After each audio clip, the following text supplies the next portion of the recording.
Hey, how's it going, guys? Thank y'all so much for tuning in to another episode of the Your First Steps podcast. Today, we have an amazing guest. This gentleman, he is a real estate developer, a husband, a father, and the CEO of Norhart.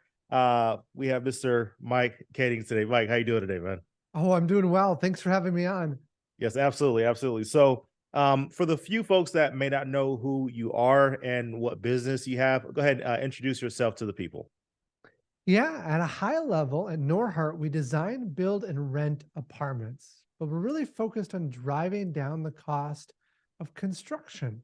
We're already achieving about a 20 to 30% reduction in cost. We believe we can achieve a 50% reduction. Wow. But imagine what that means. Yeah, I mean, that is someday huge. Yeah. your rent could be half, or your mortgage could be half. And so, really, our goal is to solve housing affordability. Gotcha. Good deal. So we'll get more into the business and how it's structured and what makes your business unique. But I know from interviewing a lot of people, something I've noticed is what they're doing as adults tends to have a reflection of what they're introduced to as a child. And Mm. so with that, kind of talk to me about what was it like growing up as a child in your household, and then we'll kind of bring it back up to where it was. So what it was like as a child in your household. Yeah, the business I'm in today, it was ultimately started by my parents. And so it was very business focused growing up. We were a very small company, a small knit family. It was just my brother, myself, and my parents. And I can remember events where we would go out to the local hardware store. It was a family outing. And my brother and Nice. I and my parents would fill up carts full as high as they could possibly go. They're like spilling out. Then we'd fill them into my dad's trailer and head back down the highway to go work on these buildings during the summer. And so that was my summers growing up. My winters were in school. And then I went off to college and I went for computer science, mathematics, and management, as well as other things, really into small businesses and virtual reality. And I wanted nothing to do with the family Mm, business. Why was that? Deep down, I think the reason why was because I didn't want people to think it was given to me. And so here I grew up with this family business. I grew up with that work environment, very positive environment, but I didn't want people to think that was just handed to me. right. And so I really wrestled with my own ego for a little while, but eventually got past that and we moved on to the business. Gotcha. Good deal. And so you mentioned a lot of great things in there, and I wonder how it kind of ties into what you're doing now. So you went in for computer science and VR. So are you utilizing any of those skills now in the business that you're doing right now? We are. We've developed out a ton of technology within our systems. It's a lot of back end, maybe kind of boring technology, but it's critical to helping drive down those costs. And so Mhm. we've actually have a software development team on staff. And early on in my career, I would actually get beside them and we'd be programming together. We built out an entire internet service provider, for an example, for our properties. So yeah, that skill set definitely has helped me in a tangible way, but in other ways it's helped too because it challenges you to think a little bit differently and to think about things from a technological perspective where I'm not so afraid of that. Like I want to embrace that to help move our industry forward. Gotcha. And you all created a internet service provider. Yeah. Yeah, Okay. there were a lot of very late nights and early mornings and yelling and stuff when things weren't Got going well. okay. But Gotcha. So okay, this kind of brings up some questions. So when it comes to this internet providing company, so do you do this for other customers at work as well, or is it just for your apartments? just for our residents. The thing we Gotcha. were thinking about there is what is the end experience like? Hmm. And for at least in our part of the world, a lot of times people sign up for the internet separately and their utilities separately. And it's just another pain point. It's a friction point in that experience. Right. Well, why is that? It's stupid that we make our residents do that. Why is it not all immediately available and all part of the same bill, the same package, all connected in? So you never need to think about that. You have internet on day one. And Wow. so it sounds great in theory. It was really hard to implement. Yeah, I uh, bet. Yeah. but building on those systems actually worked. But it was because of that technology background that gave us the excitement and interest in making that happen. Okay, so what did you see in the market to where you're like, okay, this is where our niche could be, and we could go in and we'll come in as the more efficient or price efficient apartment developer? Like, what did you see to say, all right, this is our angle? Yeah, I was really thinking about, for me, I want to live life in a way that makes some kind of meaningful, positive impact in the world. Mhm. And so, how can I best do that given where I am at in life? And given my parents' real estate background, that was a piece of it. But the other piece was realizing that, at least in my part of the world, about a third of your income goes to housing. And housing costs are rising faster than income. And if we could Mhm. find a way to solve that, if we could find a way to lower those costs, we can make a meaningful impact in people's everyday life. So that was one half. It can make an impact. The second half is it physically possible to do so? And Right. when you started looking into it, you realized that over the past 60 years, manufacturing has improved productivity by 760%. Big number. Mhm. Mhm. Mhm. Agriculture has improved by 1,500%. Another big number. When I looked at construction, they did virtually nothing. It's just 10%. It's like, dude, if we could just take the lessons learned from these other industries and apply it to our own, we could have that same kind of impact. And this could impact people's lives in a way that's much deeper than many other things could possibly be. And that's what got me Gotcha. excited. Okay. And so now I'm not sure if this is part of the secret sauce, but what are some things that you do to drive down the cost so significantly? Because you're talking about, 20, 30, 40, 50%. Like that's those are huge numbers. So Yeah. what are some of the things? You don't have to, say too much, but what are some things that you're doing to do that? Well, and I'm an open book. I'm happy to share all of it. And the Yeah. reason that is because partly I want to help the industry. The other Mhm. part of it is the idea is simple. The execution is incredibly hard. Right. That's where the energy is in it. So, one of the simple ideas that we did was start to bring the work in house. See, in the world of construction, you typically have a different company who owns the building and manages it. You have a different company who coordinates all of the construction. You have a different companies that, again, that do the work, different plumbers, electricians, HVAC. And so if construction were to produce cars, you'd have a different company installing the windshield, a different company installing the door, and a different company installing the wheels. And then the wheel company, they would call you up and say, hey, sorry, but I got delayed on another project. I'm going to be out for 2 weeks. You'd be shut Mm. down. And when Right. they did Right. come, they would be irate because they could only work on one car at a time. So manufacturing looks at us as if we're crazy, but that's the way it's done, the way it's Right. always done. Mhm. And so once we bring it in house, I'll give you one more example is that we can start to apply the innovations from manufacturing. It is simple innovation, the assembly line. Now you might think like, how in the world, Mike? Like, I was listening to you up until this point, but assembly line for buildings, like, are you going to drive a building down an assembly line? Like, get out of here. Right. Well, you're right. We're not going to take a building and move it down a line, but what you can do is take the person and move them through the building.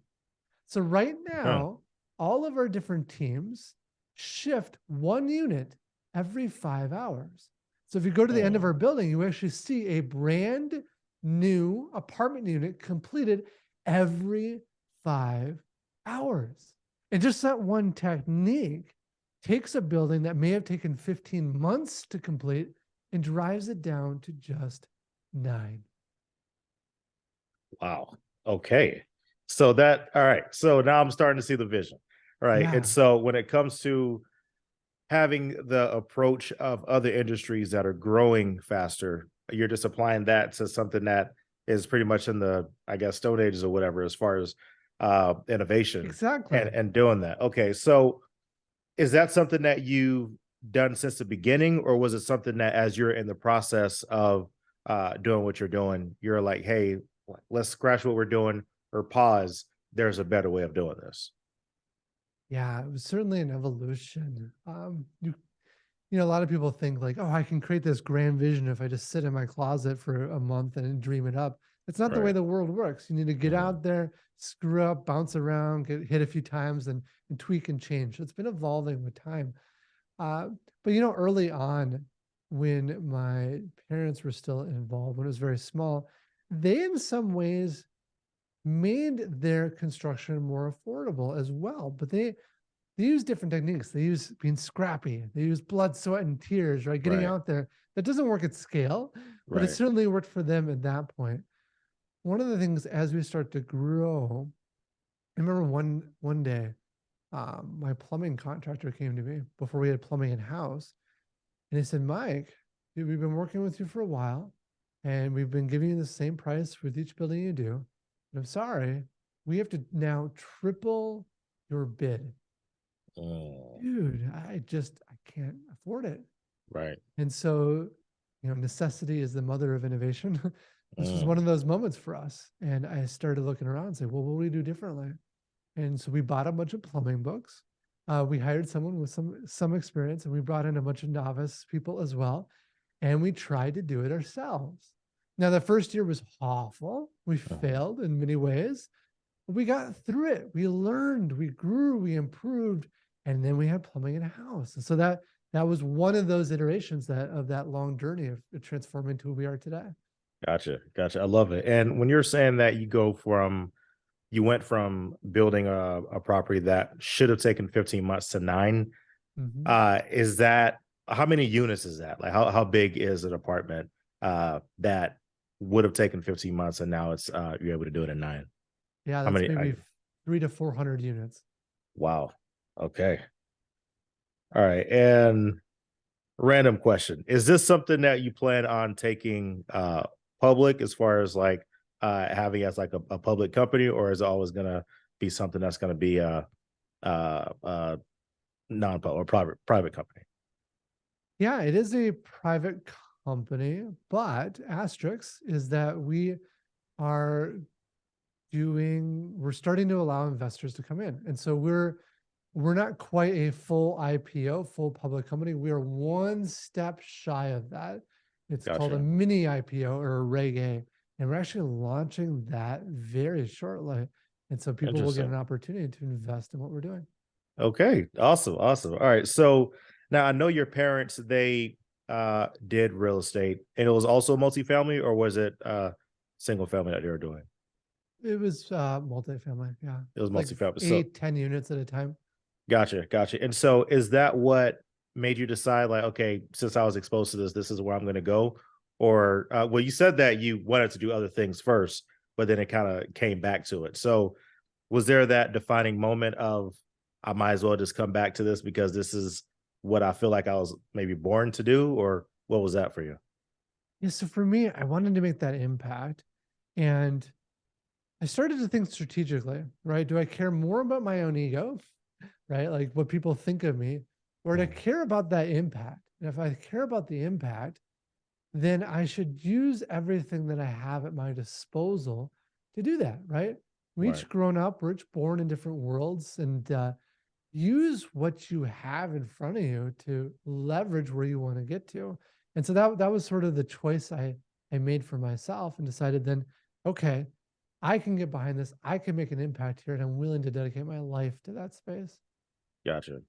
All right. And so when it comes to the construction of an apartment, are you only doing new builds, or do you take older apartments and you renovate them using the same methods to use that assembly line style of renovation? Yeah, so we only do new builds. And the reason why is very simple. We want to think about lowering construction costs. As soon as you increase more variability, like doing new versus renovated, and especially the renovated space, there's a lot of variability there. That increased costs. Part of the strategy behind lowering costs is more standardization, more simplification. And it's hard to do that if you're also doing renovations. Gotcha. I love that. So additional variables, increased costs. And what was the other thing you said, including more standards? What was that? Simplification. Gotcha. All right. I love it. I'm taking notes. I love it. Yeah, This that's is good good. stuff. Awesome. All right. And so right now, are there particular markets that you're looking at, or you're just in one market? What market would you say is your go-to to do some of these projects? Yeah, right now we're focused primarily in Minnesota. And again, Okay. that's because we want to build out a whole system of manufacturing in one location. Spread out too much, it's hard to do that. But we are getting to be we're really close to being the largest developer here in the state. And so now we're expanding our work into Texas. We also have manufacturing facilities in Wisconsin, and we're building up in Mexico, and about 15% of our staff are international. Gotcha. I love it. So, what made Texas to be your next stop after Minnesota? Yeah, it had good demographics. You have people moving in, rental rates were appropriate. The other big factor is it's a large market. So again, we're thinking about scaling up. We're hoping to reach 60,000 units a year in the next 10 years. Oh, wow. And when you start thinking about that scale, we want to be in a space that we could scale substantially without needing to keep spreading geographically, at least initially. And so Mhm. Texas has four major US cities, all within close proximity, within a 3-hour drive. And so that felt like a good fit. And the last piece of the puzzle is just simply close to Mexico. And so if we're going to expand manufacturing to Mexico, it's less transportation costs going to Texas. So, why Mexico? You know, the thing that drove us there first was US tariffs. And so the idea was that you can't import steel from China to the United States. Well, you can. It's like a 300 or 400% tax. Think Mm, about that, 300 or 400%. that's wild. It Yeah. makes it unfeasible. Mhm. But if you can bring that steel into another country, substantially transform it, that's the key. So you have to change it to something else that's meaningful. So for us, that's into wall panels. And then we ship the wall panels in the United States. Then we're charged at the tariff rate of the wall panels and not the steel. Now, it turns out there's more nuance there. We have some very Right. high-priced attorneys working on it. That Gotcha. that strategy may not work out perfectly, but that was the Mm, original vision for it. gotcha. Wow. I love that. Okay. And so now you're thinking about going into Texas. Well, you're working on being in Texas. So besides the demographics, what are some other indicators that you're looking for whenever you're entering a market? Yeah, so knowing where we're going geographically is sort of the first bottle or first key because we want to expand substantially in that zone given our manufacturing capabilities. We're Right. not the guys going to do one property in Iowa, one property in New York, one property in Florida. That doesn't work with our model lowering costs. So that becomes one of the key constraints. And then secondly, we look for locations with like great commercial space. Like our next property has a restaurant, a coffee shop. It's at the stop of a brand new transit line here in Minnesota. Mm, It has views of Minneapolis and St. Paul, the downtowns, from their rooftop patio and deck. So and they're right across, within walking distance of some of the best amenities in the state. So it's that core kind of thing that we like being involved with because we want really high end properties as well. gotcha. I love it.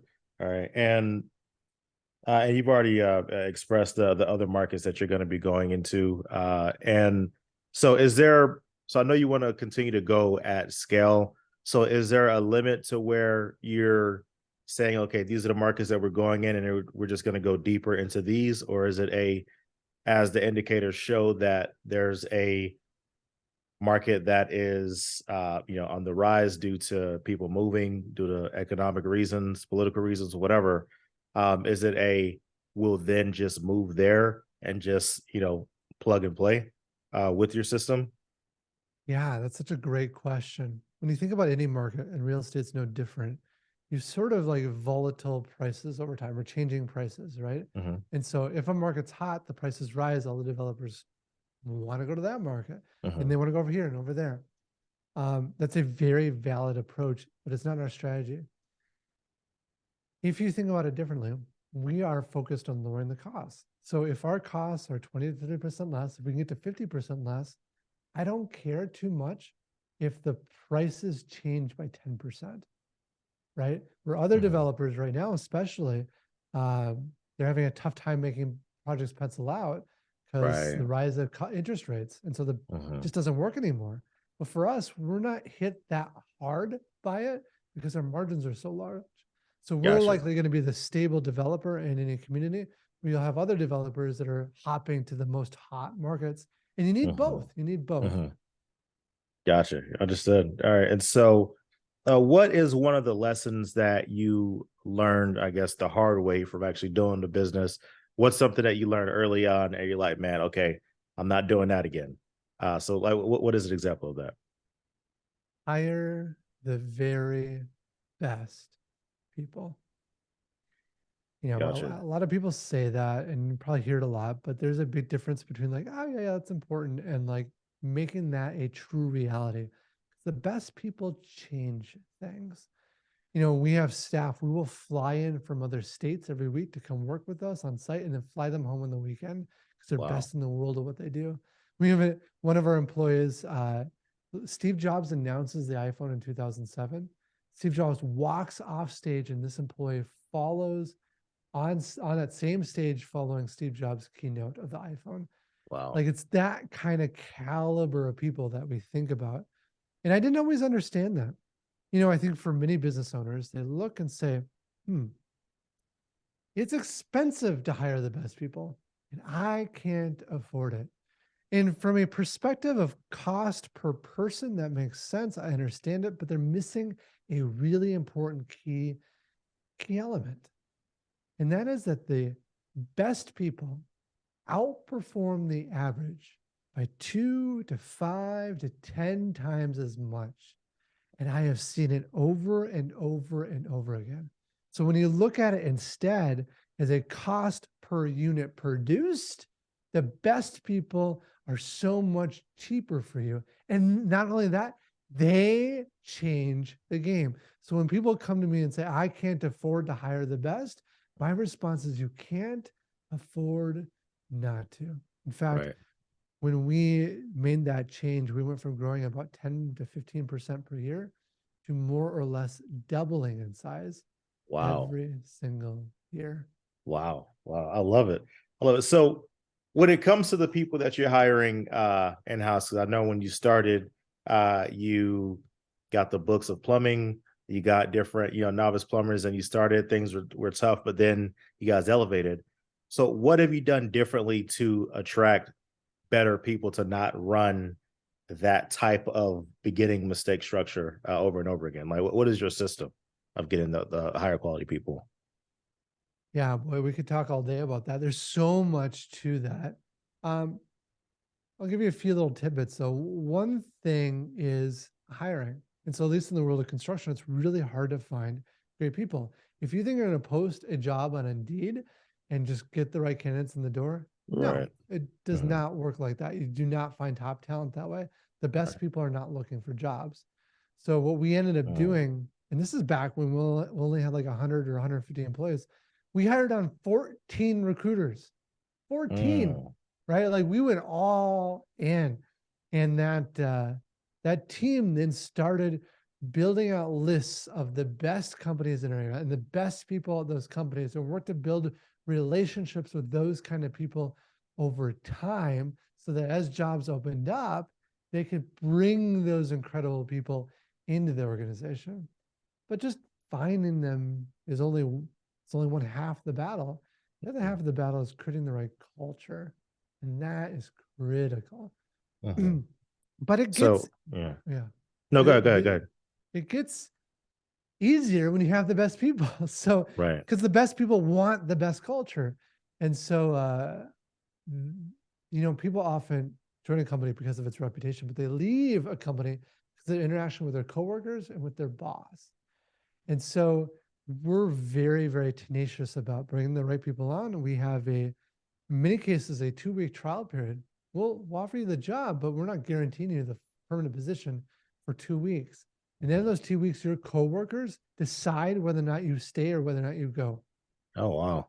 Okay. And what's amazing is when you start to build that team of A players, they're the better judge of who, because they got to work with that guy forever Right. going forward, right? Right. So Right. that's an element. Another element is then doing regular evaluations. And we want people that are fighting to literally be best in the world, right? We want the Tom Brady's, we want the Michael Jordans, we want the Tiger Woods. And that doesn't mean you have to be there today, but you have to have the energy and tenacity to want to be at that level. And we literally have a whole team of people like that. But we measure everyone. Are you on that journey? And if you aren't, if people don't firmly believe that you're on that journey, that's totally okay. There are many great places to work for. And I mean, nothing negative about that.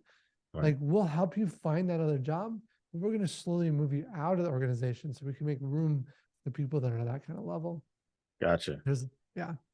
Gotcha. So yeah, you said something very interesting when it comes to one of the first things that it sounds like you're saying to do to start that process is finding recruiters who's dedicated to finding the better people instead of like the head of the company, the CEO, spending time looking for those folks, delegating that task and making sure that the recruiters. So, okay, this is a question. How do you find the right recruiters? Boy, same process you do with any other position. Mhm, There's kind of an interesting thing. If you're a really small company or just yourself, and you're hiring your first mhm. employee, that means you're going to do it.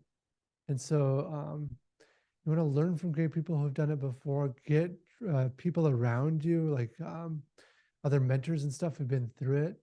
Uh, Doing things like asking behavioral based questions, not just like, hey, would you like this kind of job? Like, tell me about how you think about the world right now. You want to say, tell me about a time that you changed the world in your little niche, or tell me about a time that you fought to be best in the world at something.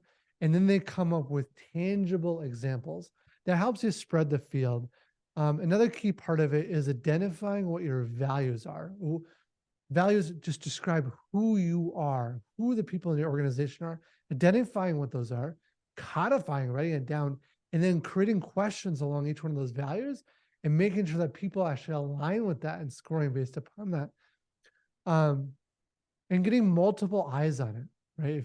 If you think of just just you an hour in a room that you can read people, I've heard people say this, you can't. You Right. just can't. Mhm. You think you have a good idea of who someone is over the next couple of years and over just a course of 1 hour with them? No, not the level that you need to get the best. And so Right. bringing more people in that room, having a couple of rounds of interviews to really get a sense of them is valuable. But even all of that,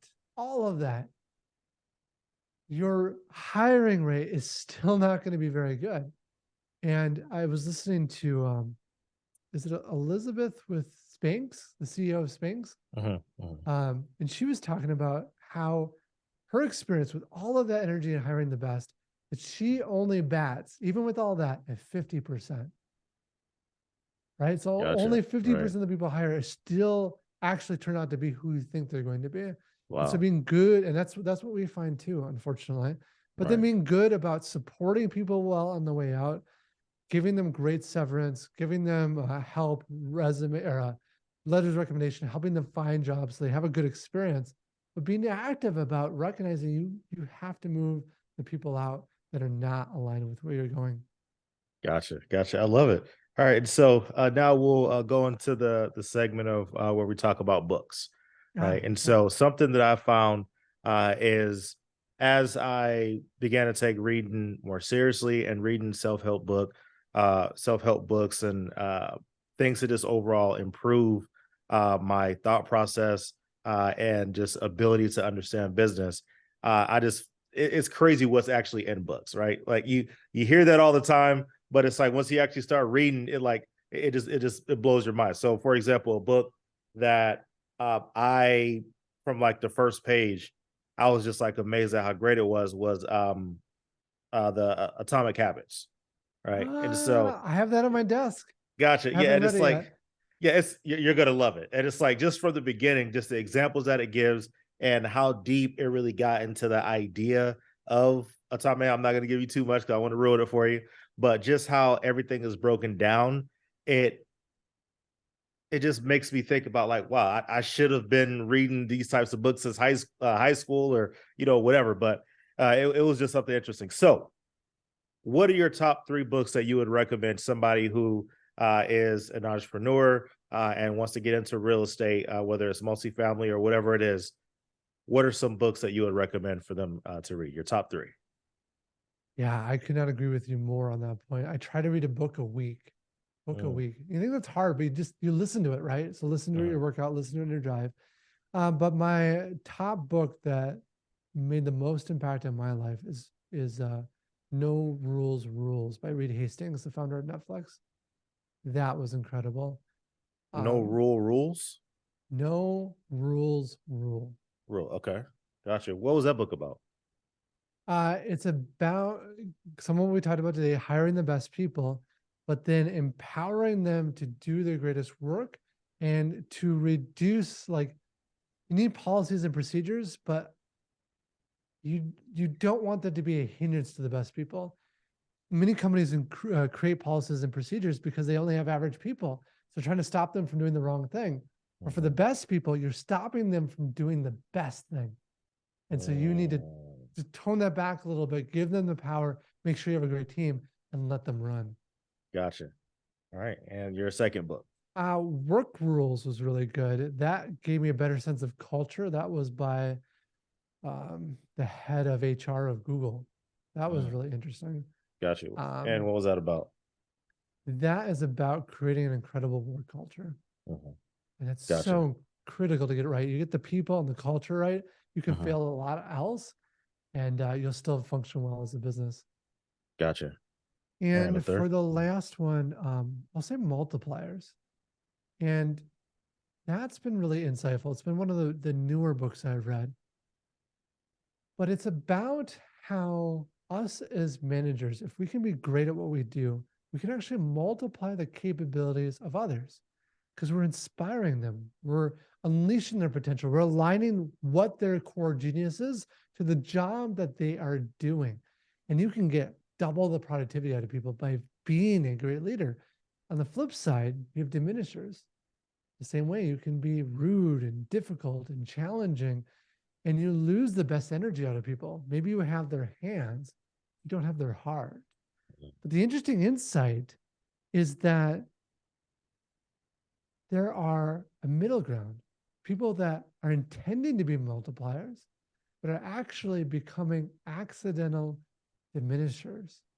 And the book's about how to understand that, how to identify that, and to move you out of that accidental diminisher and more into a multiplier mode. Gotcha. I love it. I love it. All right. And for this segment, it is the lightning round. All right. Ah, So with the lightning round, ask three questions and answer them to the best of your ability. And don't be afraid to go deep on answering these questions. So, first question. All right. If you could only build apartments in one city for the next 5 years, what would it be and where and why? probably where we're headed next, which is Dallas. It's a very large city, good demographics, and gives us a lot of room for growth. Gotcha. All right. Cool. And well, you've already answered this earlier. New construction versus renovation of apartments. Yeah, new Mhm. construction all the way for us right now. Gotcha. And that's mainly because of the structure of efficiencies that you guys already have in place. Exactly. Because if you're Mhm, renovating, it's a different style of work. You have to think about things differently. Right mhm, now, we're focused on building the system that builds apartments. And so, Elon Musk talks about how it's hard to produce a car, but it is 10 to 100 to 1,000 times harder to produce the system that builds the car. And mhm. that's what we're working to do is we're looking to build that system. Gotcha. Gotcha. Love it. And the last question. All right. Was there a market that far exceeded your expectations when it came to building apartments? Of course, we're saying things like Dallas, Minnesota, these different places, but was it like a pocket to where you did your research and you started to build? and it just kind of blew you away as to how well it actually performed? 4 or 5 years ago, at least in the Twin Cities here in Minnesota, there was a big focus on the urban core. A lot of Mhm. development down there. The numbers looked good. You got great rents for what you're building. The We were building in the suburban market at that time, and still are today, actually. And then that shift started to happen where the urban core was not as good, and that moved out to the suburban market. And so for us, uh, I wish I could have said I was a genius in figuring that out, but I wasn't. It was more of an accident. But Right. we really caught that wave when that energy came out to the suburban market. Gotcha, gotcha. Interesting. All right. And have you experienced that since then? To where there are like surprises that came about from decisions that were put in place? Oh, all the time. Mhm, Everything from the fact of bringing plumbing in house, as we talked about, mhm, that was a new kind of thing for us. And it was born out of necessity, but then it came out to be a real benefit. mhm. We got into precast concrete and steel wall panel manufacturing in the past year. And that was just a crazy idea that somebody had. And now all of a sudden, like one thing led to another, and now we're doing it. Granted, very painful to get there, but we're doing it. You said precast. What was that? Precast concrete, the beams, columns, posts that Gotcha, go into gotcha. building the foundation of the building. Gotcha, gotcha. Good deal. All right. Well, hey, Mike, thank you so much for doing this podcast. I really appreciate it. Now, if people want to follow you, if you have any type of newsletter or website that people can go on, where can they follow you to get more information about what you're doing? Yeah, you can visit us by visiting our website, norhart.com. That's NORHART.com. And at that site, you can learn more about our invest platform where you have an opportunity to invest in what we're doing. And then the second thing that's kind of fun right now is we're just about to launch, and probably by the time you hear this, have launched a new podcast called Zero to Unicorn. It's about the journey of small businesses growing to billion-dollar enterprises and really asking the question of what was that journey honestly and authentically like for those involved? Gotcha. I love it. I love it. Hey, thank you so much. And we greatly appreciate you. Yeah, thanks for having me. All right, no doubt. Thank you for listening to the Your First Steps podcast.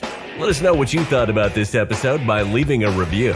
And don't forget to subscribe.